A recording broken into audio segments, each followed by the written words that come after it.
Hi, and welcome to First Generation American Drinks and Dialogue. My name is Ania Jablonowski. I'm the founder of the project. I have with me today Dr. Joanna Slusky from Halsted Eye Boutique. Joanna, thank you for joining us. Thank you for having me. And we also have Gino Bartucci, the general manager of Vertigo Sky Lounge, one of Chicago's top rooftop lounges. Gino, thank you for joining us. Thank you. My pleasure. So we launched First Generation American Project to connect First Generation Americans and collect our stories of what it's like growing up FGA in the United States. So I'm lucky enough to be friends with these two incredible people here. Joanna, so we connected in the last year or so, and it was just a privilege to learn your story. Tell me a bit about where you came from, how old you are. I was born in Poland, specifically in Krakow. I came to America for the first time when I was 6 years old. It was an absolutely amazing experience, experiencing all the different things that America had to offer. But what was interesting is that my family kept taking me back and forth. So I was here at 6, came back to Poland at 7, stayed there for a little bit, came back to America again. So the different school systems and the different people that I met, all the different personalities, different languages, it was very, very tough, but very an encouraging experience.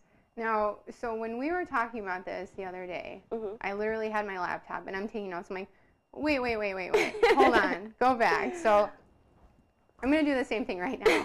All right, so when you were in Poland, before you ever came to the U.S., did you have any experience, because this is like pre-social media, this is like, if our audience can believe, there was a day without Facebook.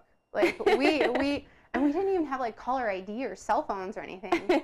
So what was it like? Your mom's like, so we're moving to the U.S., and what's your reaction to that as a kid? Oh, I was so excited. Okay, what was exciting about it? Well, all the toys, Disney World. Toys in Disney World. The American toys made in China. Hey, who knows? Right? I just remember I had this big bear, it was Teddy Ruxpin. And it moved and it talked and it played songs. So my aunt, who actually lived here already, she left Poland when I was, I think, 4 or 5 years old. She lived here with her husband, and she kept sending me all these different toys and clothes, and everything was beautiful and perfect. So you're just getting this experience of like, this is America. This is America. This is amazing. Who cares about the language? I'll get there. Right. Sold. So I knew nothing. I knew how to say house, door, book, different things like that. Teddy Ruxpin. Teddy Ruxpin, exactly. And besides that, that was it. So I came over here. They threw me into school. And you were, so 6th grade, what? Because I know that in Poland, That was when I was 6. Okay. I started school for the nth time when I was in 6th grade, which was when I was 12. But the first time I came was when I was 6 years old. Okay. So what is that, like kindergarten, preschool? Sounds First about grade, right. something like that? Yes. Yeah. Okay, so you came here, and you knew how to say a few words to get you by. What was that like? I mean, like, did you pick up on the language quickly? I picked up pretty quickly, but I just had a huge accent as, this little blonde girl walking around, speaking different things, but a huge accent. So eventually I lost the accent after, maybe 5-6 months, but then 6 months later we went back to Poland. Now, so going back to when you were still in school, were you in the burbs or were you in the city? I was in the burbs. Okay, and then did you have other Polish friends? No. Or so you were like the the honorary Polish girl straight from Poland. Yes. Okay, so then you go back to Poland. Was that after the full academic year? Almost, not quite. Almost. Never got to finish. Okay, you're like, okay, bye guys. Have a nice summer. Yeah, basically. Sign my yearbook. Yeah. So went back to Poland. Everybody that I knew in Poland was like, where were you? What happened to you? Well, and you can't even keep in contact with your friends, well, no, because right? you're 6.5 years old. I mean, what are you going to do? Like, write you a letter. So I went back, and my friends were kind of, just surprised. Where did you go? What happened to you? We thought you got kidnapped. Oh, my gosh. I can only imagine. Yeah, and then, actually, I have another funny story. So stayed in Poland for a year. And while I was in Poland, so now this is maybe 2nd grade, my best friend, whose name was Joanna as well, her and I decided that we're done with Poland. We want to go back to America. And her father lived in America, and my aunt still lived in America. So we ran away from home. Mm-hmm. How far did you get? Oh, we got to another town. On your bicycles, or how did No, you? we took the train. We took the bus. How? 7 years old? Yes. Wow. So her and I was wearing cowboy boots, and she was wearing a little, super like American cowboy boots or American like cowboy. Polish? Oh, wow. no, American cowboy boots. She's like, I'm seriously in it to go. win it. I'm American. Yeah. So we took the bus. We took another bus. We took the train. And then finally, and no one nobody like checking us. your No, tickets is like, nobody this is even a problem. asked. Not at all. And then finally we got stopped in another, like 2 towns over, or 2 cities over. Not towns, but cities. Somebody stopped us, like a conductor at a train station. It's like, where are your moms? And we're like, oh no, we're going to America. We're fine. You were almost there. I was almost there. You were almost there. This guy's staff. So I've always wanted to come here. Okay. So then by your mom's choice, with parental consent, you came back here, and then you did another flip side. And so you did, how many times did you go back and forth? 3 times, and then the 4th time we finally stayed. 4th time's a charm. Yeah. Okay. Yeah. And what, like, lingually? Because, like, I would imagine that this is like a lingual rat race. Yes.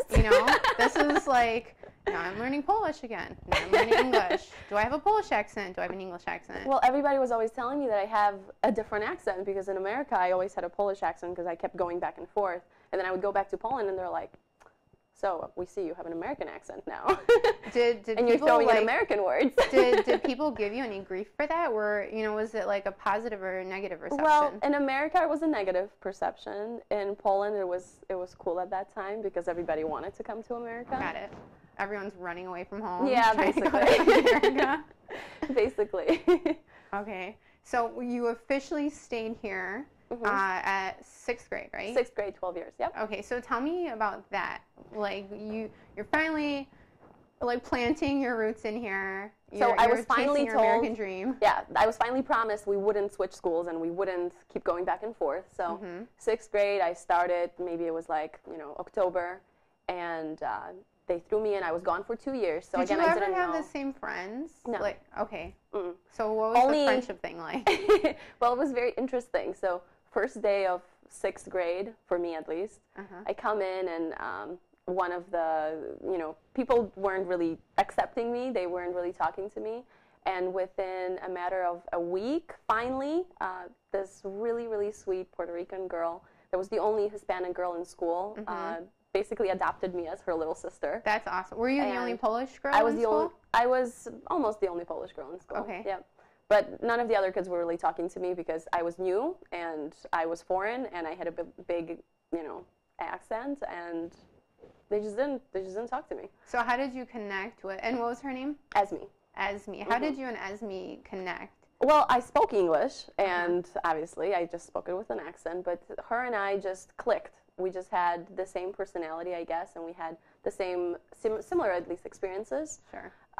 So was she first generation? She was. Okay. She was. So you kind of have that like FGA connection. Exactly. Awesome. And she took me in and she introduced me to her family and to her friends, and she taught me how to cook some Puerto Rican dishes. Okay. So what are some of the dishes that she well, taught you? the different versions of their fried rice and some, like Puerto Rican pork and Puerto Rican chicken. It was absolutely amazing. I mean, I still know how to make it, but I've changed things up a little bit. Have you like Polska-fied it? I have. That's awesome. That, and I added extra spices. Yeah, well, we got lunch last week, and I think you got some Thai food with a side of like extra spicy sauce, right? Yeah, I have no taste buds. Yeah, and then I took a taste of that. I was like, what is this? When I make chicken soup, I make it spicy too. That's awesome. Yeah. Very cool. Well, so Gino, I'm going to pull you into the conversation now. So you're Italian American. Yes, I am. And you were born here. Yes, I was. And so I know that your whole background, your life revolves around food. So it does. Tell me where your parents came from, how old were they, and then why is food so important for you? Well, my parents literally, Italy's the boot. So they're from the heel and the toe of the boot. Okay. My mom being from Conversano in Bari, and my dad being from a small town, Cosenza, in Calabria. which is the toe of the boot. All of those towns sound so beautiful, by the way. You know, they actually are beautiful if you go visit. One's a fishing village and one's a nice little village in the mountains, you know, so there's a lot of farming, and it's a very great place to go back to. Now, did your parents come from like a village or a farm or a city? You know, it was more so village. You know, my dad a little more rural than my mom, you know, but, you know, very small farm, you know, all the families. Even coming to America, you know, some of the people who say that they're from those small towns, they still are connected and they still speak with each other, and, you know, it's a nice little close network. So very nice. Naturally, the food business was one of the first jobs my dad was able to get in America, you know, being an Italian immigrant. So, you know, Italians, we have a passion for food, so it just kind of fit. When I was born, my dad had some restaurants, and it was nice to kind of grow up in the kitchen where, you know, food was not only something to, you know, sustain and eat, but it was definitely something that brought the family together. You know, it was a focused conversation. It was something to do, you know, on a Friday, Saturday night. You know. So you've mentioned to me that your parents, and this is like on the northwest side of Chicago, for anyone that's, you know, in the Chicagoland viewing area, very familiar with like Harlem and Addison and Belmont. So what are the names of your family businesses? One of the first businesses I grew up in was Gino's Italian Imports. Gino's. Yeah, Gino's. Italian. Well, my father being, you know, his middle name is Gino as well. Got it. So, you know, that was a deli. We made homemade sausages, cured cheeses, anything from sopressata, capicolo, you know, salami, all that types of fun stuff. Next door to that, we have a pasta factory named Pasta Fresh. Pasta Fresh. We've been open for about 30 years. We do fresh homemade pastas and sauces on a daily basis. Very good. A lot of our business is delivered to other Italian restaurants in the city. So awesome. It's nice to kind of spread the love a little bit and, you know, share the quality of our food with everyone else, you know. Absolutely. And this is like literally a taste of home. Oh, yeah. You know, and it's not only as traditional as it comes, but when people come in from Italy, you know, and they eat the food, you know, they really connect with it, you know, and it's beautiful to see. You know, it's more than food, and it's organic before organic was organic. You know. Now, so your whole family is pretty much part of the business, right? Well, here and there, especially growing up. You know, everyone's kind of grown up and done their own separate things, but now, you know, we always are connected by that. Did your parents like pull you into the family business at all? Because I know, so right now you're a general manager of Vertigo Sky Lounge. So like to me, it seems like you've been primed for this role your entire life. How old were you? What was your first like job, or what was your first like experience of the family business? Well, you know, first off, to say you have a first job, I think you actually have to get paid for the job. Okay. You know, I'm assuming so. As far as non-payment, you know, I was running around my dad's restaurants, you know, in a little suit, you know, kind of curly little afro, you know, a little Italian kid, just greeting tables, you know, thanking them for coming in. Definitely doing well for the servers that were working. You know, their tips definitely went up for that. So your parents would like give you the checkbook and being like, you know, my dad would show me a little hosting on the floor. He had a restaurant in Oak Park called Da Luigino. Now, were you a teenager at this point yet, or this is like, you know, 7, 8 years old. Awesome. And then later on, one of my dad's restaurants that was named after my late grandmother, his mother, my nonna, was Nonna Carmela. And it was a restaurant where I started bussing tables, you know, just kind of cleaning and assisting guests and being a support for servers, and, you know, learned a lot. So it's just, you've been learning the ropes inside and out pretty much your entire life. Yeah, you know, it all comes down to service. You know? That's great. It's we treat our business like we treat our homes. You know, I mean, anyone coming in, welcome with arms wide open, and it's very warm, and that's something I not only saw at my house, but then going to my dad's businesses, I would see him, you know, welcome those people and really have guests feel that they want to come back, you know. Very good. And those are theories that I press on my employees to this day. Now, was Italian your first language? You know, it wasn't. Okay. English was my first language. My mom was very adamant about making us, you know, kind of strong, independent Americans, you know, and she did a really good job at making sure we were well educated, and you know, we did fit in, even though we didn't fit in many occasions. But Sure. And so did you actually learn Italian along the way, just kind of like by nature? Did you go to Italian school? You know, there was a little bit of an Italian school. You know, we didn't have too much of an actual school structure, but there was definitely classes available, you know, through the cultural center, you know, through friends of the family. You know, everything's done through friends of the family. But, you know, in general, growing up in the businesses, you know, and with my family, there was a lot of Italian spoken constantly. Do you still speak Italian? Here and there, you know, not nearly as much as I'd like to. You know, growing up and kind of moving out to the city, you know, and leaving the family base. You know, unfortunately, there aren't that many people around me that are, you know, in tune with the Italian culture and still speak the language. So you know, it's unfortunate, but. So with that said, you know, I know it is important to keep the language, so do you mind 100%. Giving us some Italian 101? You know exactly where I'm going with this. Like, clearly I'm setting you up. Basically, all you have to do is it's all in hand motions. Okay. Okay. So we're speaking Italian right now. You are speaking Italian. You have to speak passionately. I see. Okay. You know, and whatever you say, it needs to be with a certain oomph in it. You know, and. So you've got the movement. So let's. If you could give us like three phrases to learn. Is that like good Italian? Yeah, three phrases to learn. Carne, formaggio, and pasta, the three main staples for what life is about. Meat, carne, cheese, formaggio, and pasta. And of course, pasta. What did you just call that? The three staples of life? The three staples of what we revolve around, Awesome. you know, is pasta, formaggio, carne, un po' di vino, which is a little bit of wine. How do you say a lot of wine? Troppo vino. Troppo vino.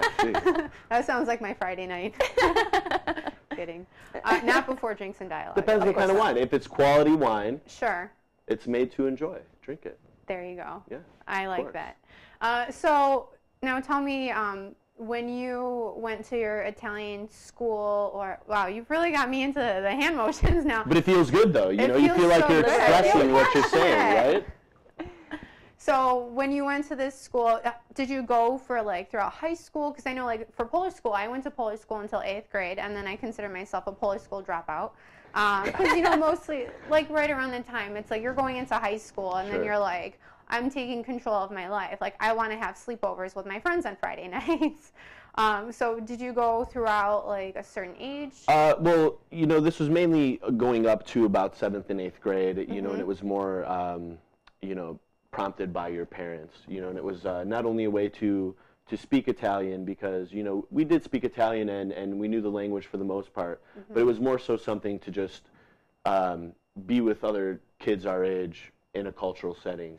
Cultural setting. So that was just as important to them, I believe, as actually, you know, studying the grammar of the language, because, you know, where my dad is from in Italy compared to where my mom is from, compared to what the traditional Toscano dialect of Italian is. It's nearly almost 3 different languages. Yeah, and you know, it's kind of like, you consider that like with the U.S., and the way that like people, you know, in California talk with their like West Coast vibe, versus like Chicago, we all kind of have that ass sound. Sure. And then you can go to like New York, and everyone knows what a New York accent sounds like. So it's, you know, I guess it's true for every country. Definitely. You've got different dialects, and same thing, like, so you're from more of like the southern part of Poland, whereas my family is like the northeast part of Poland, Białystok. So, you know, we all have those like little dialects. Now, so eventually, you know, you probably withdrew from participating with Italian school. Did you end up partaking in any sports? Was there anything? What was like your activities? Oh, well, like, at that you know, point? as far as sports, you know, I'm a diehard soccer fan. You know, soccer is not only. What's the Italian soccer team? Oh, well, I mean, Forza Azzurri, you know, Azzurri, the blue is our main national team, you know, and that's kind of the Italian pride, and that's what Is that why you're wearing the blue today? You know, that's why we're blue every day. Every day, No, blue yeah. blood. You know, the only soccer jerseys in my entire closet are Italian national team or club related. You know, growing up, America didn't have a strong soccer team. Even when America's national team was playing, it just wasn't significant. So I grew up only respecting the, you know, Italian brand of soccer. So Awesome. that is definitely an extreme passion, and that helped me identify being an American. It helped me identify, you know, a lot of my roots and where I came from. So Very good. Now, so we both went to Maine South, and Joanna, we found out yesterday that you went to Maine South as well. So Maine South is a high school in Park Ridge. So you actually played on the soccer team as well. Yeah, very good. So, like, what about growing up? You know, like Joanna, you said that your friend taught you how to cook some Hispanic dishes. Obviously, you grew up with Polish dishes as well, being from Poland. Same here. So I know that when my mom would pack me a lunch with leftovers, it was like, what are you eating? Why is that moving? You know, like my friends would always make fun of me, and just, it was like weird to them, or they come over to the house and like, it smells like cabbage. And, you know, it was just like this weird experience for my American friends. So what about you guys? Did you ever have that like lunch situation where you kind of stood out? Actually, with me, they were always trying to Americanize me. So I always got the normal sandwiches that looked good and healthy, and nothing was Polish that I ever took. That looked good and healthy and had zero nutritional value. Precisely. Yeah. Exactly. But it looked normal. Very good. But at home, it was all Polish, Yeah, absolutely. And Gino, what about you? You know, my lunches, you know, they definitely varied. You know, anytime I would come with a homemade lunch that, you know, I wouldn't make for myself just out of, you know, sheer embarrassment, or I wasn't going to eat what was in my lunch. I mean, I would open my lunch and find anything from roasted chestnuts to, you know, weird stinky cheese wrapped in foil, you know, to just random fruits and stuff. And you know, none of the kids at lunch want to trade with you. You know, you're not getting the chocolate pudding. You know, you're not. You're not getting the Lunchables. You know, I mean. And it's funny because like the Lunchable. I have a can of sardines. You know, who wants some of my sardines with fresh bread? You know. Yeah, and it's funny because it's like you think about a Lunchable, and it's all like processed, and you know, it's like a very like fake version of like the real Italian food that you're bringing in, and everyone's like, not so much. Yeah, and you don't appreciate it back then, you know, and then you grow up and you realize that, you know, people now strive to find that stuff, you know. So. Absolutely. So going back to like the Maine South note, so when we were seniors in high school, what happened to you? That was was the year of September 11th. Very scary September time 11th for the world. Was you know, obviously it was you always remember where you are and what you're doing, you know, when something so significant happens in history. So that happened, you know, obviously 9/11. My birthday, you know, I turned 18 that year on December 28th. So just a couple months when, you know, everything's still in an uproar, you know, America's kind of getting the troops ready to go. As an 18-year-old in America, I was, you know, kind of weary of, you know, I got my draft card in the mail. You know, they were saying that there might be a draft in America, and that's your focus, and, you know, everything's so American pride at the time. And, you know, a couple days after my 18th birthday, I got a letter from the Italian government, being an Italian citizen, and they told me that on January 20th, which was just a couple weeks later at that time, I needed to report in Torino, in Italy, and report for my service duty. Wow. To serve my Italian republic. So you said that you are an Italian citizen. Now I'm familiar with the fact that if you're first generation American, if you're born here and your parents are born, say in Italy or Poland or wherever, you have the opportunity to file for dual citizenship. So your parents took that initiative when you were born. Definitely, and you know, definitely appreciative of that. You know, it's great to be able to say that you're a dual citizen, but you know, what comes with that is, you know, all Italian males have to serve 2 years in the, you know, Italian army. So did you end up going for a service? Because I don't remember seeing you like, okay, bye guys. I didn't disappear for 2 years like Joanna and then come back like, where were you? No, but we had to get some attorneys out in Italy through our family. You know, majority of family is still out there. So they assisted us in proving that I was a full-time American student. And, you know, we got absolved of me having to go out there and serve. Okay, very good. And if you don't, you can never go back to the country without being arrested, basically. This is true, so, you show up for vacation so one day. It was really important, you know, and if you didn't get out of something like that, you know, it would be just the biggest shame in the world to never be able to go back to Italy. Of course. Absolutely, absolutely. So, Joanna, you went to Maine South as well. In high school, did you have like a strong Polish group of friends, or did you stay friends with your friend from grade school or grammar school? Unfortunately, she actually moved away to Florida. So when I entered Maine South, it was a whole new group of friends. But you're like, been there, done that, new friends again. Yeah, same thing all over again.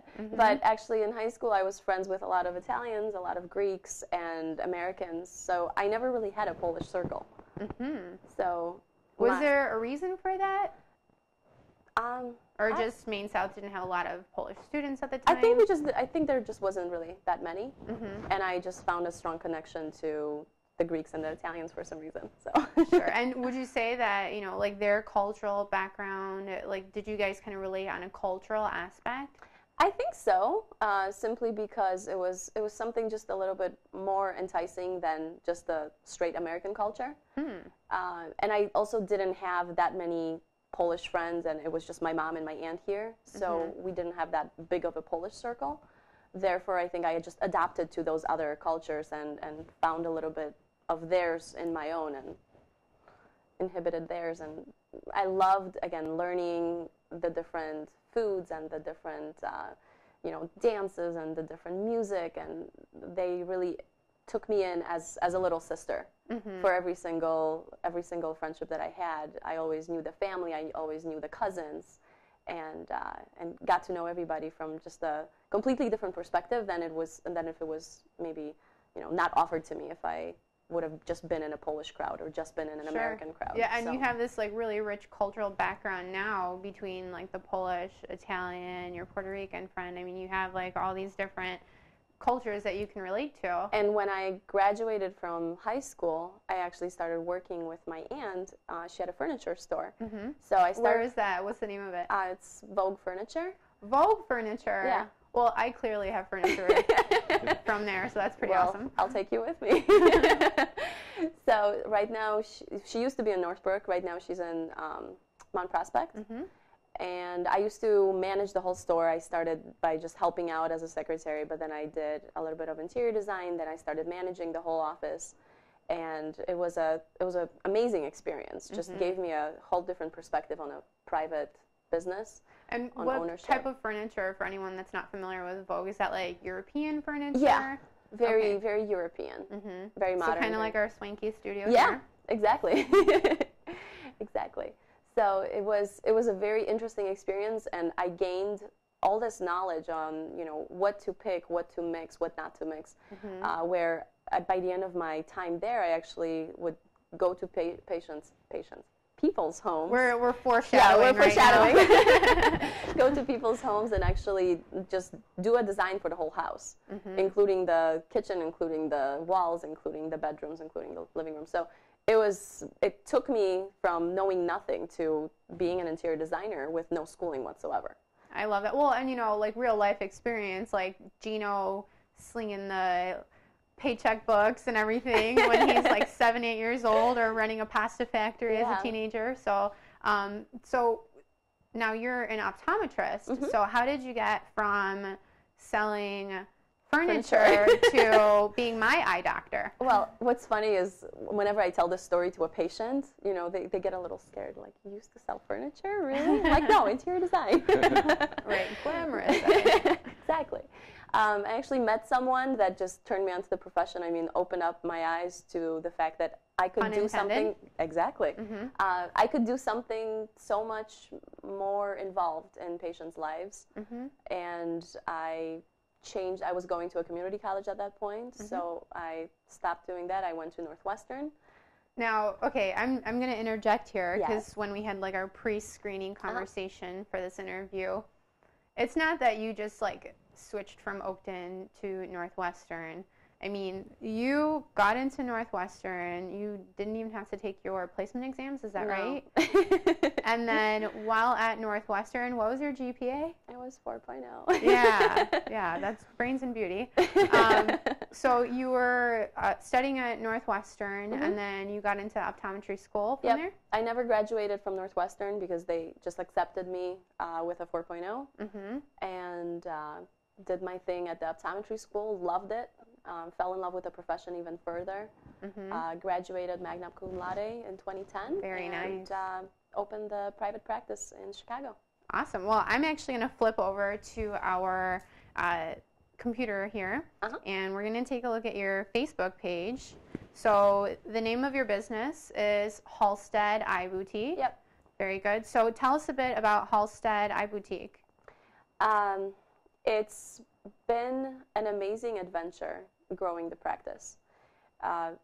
Just like Gino said, it's all about care and about quality of care, and whether you're in the nightclub industry or whether you're in the restaurant industry or whether you're in healthcare, I think that's what's going to drive patients and clients to come to you and spread the word about the new business.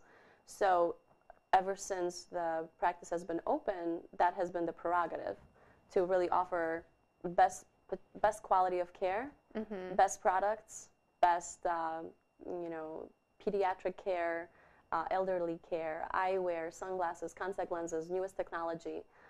So every single day, I have patients that discover us online or discover us through a referral, and it's every single day. I love going to work. So it's not work. It's exactly what I love to do. That's beautiful. And I work for AIS, which is All Information Services. We're an IT firm, and people are like always on the computer, or you're always dealing with like cabling jobs or what have you. And we do web development, so we had our website meeting recently. Yep. So, Gino, I walk into Joanna's office here. We're about to go grab lunch. We're going to have a business lunch to talk about our website project that we're going to be working on. And I just happened to pick up some cool sunglasses, beautiful new D&G sunglasses. Nice.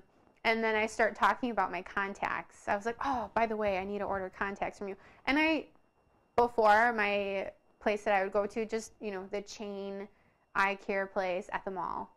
Just been going there for years. Don't know any better. It's just convenient. So Joanna's like, well, what kind of contacts do you wear? And I tell her I have the night and day ones. You can sleep in them. I'm like not even thinking about it because it's just whatever. My eyes are healthy. I can see. And she's like, come with me. So you take me into your office. You sit me down, and I'm curious if we could actually find this. I'm going to try to look for it. But you pulled me into the room, and Joanna, you were so thorough with the exam. I mean, it was like full on, impromptu. She's like, I'm your friend. I need to see the back of your eyes. I just need to make sure that they're okay, because the night and day ones, we just need to make sure that your eyes are healthy. I walked out of there. I'm wearing my new contacts. I love them. She switched me to a new brand. She did like a full-on eye visit with me. And what I love about your practice and your approach to it is that you're so personable and you're so knowledgeable. What would you say are some of the concerns, like for other places that are just like these mainstream? Because I love the fact that you're so progressive with the technology, but you're all about like the patient, the one-on-one. It's not like a chop shop place. Definitely. I would never go into this profession if I wanted to do an assembly line of patient care. So even when you walked in, and if anybody walks in, I take it extremely personally to make sure that I'm giving them the best possible experience. And whether it be, just an allergy check or a dry eye check or contact lenses or glasses or, just something in their eye or anything whatsoever, I always want to do a thorough job because somebody else could have missed it. And the problem that I discovered in many, many patients is, they think that everything is fine, and they go to just a little place somewhere in a mall or down the street, and to that person, they happen to just be another number, And it is an assembly line in a lot of commercial places. So the way that our approach at our office is that we really try to make it a personable care so that every single aspect of your eye gets assessed in the most intricate manner, and we don't miss anything because it's your eyesight, it's your life. If we miss something, potentially you could lose your vision, potentially you could lose the ability to wear contacts in the future. And going back to the lenses that you were wearing before, those are the lenses that I see the most complications out of. And that's never been and it's never been mentioned. Exactly. Sure. So when I changed you to a one-day contact lens, that's because I'm I would rather be proactive than have to be reactive.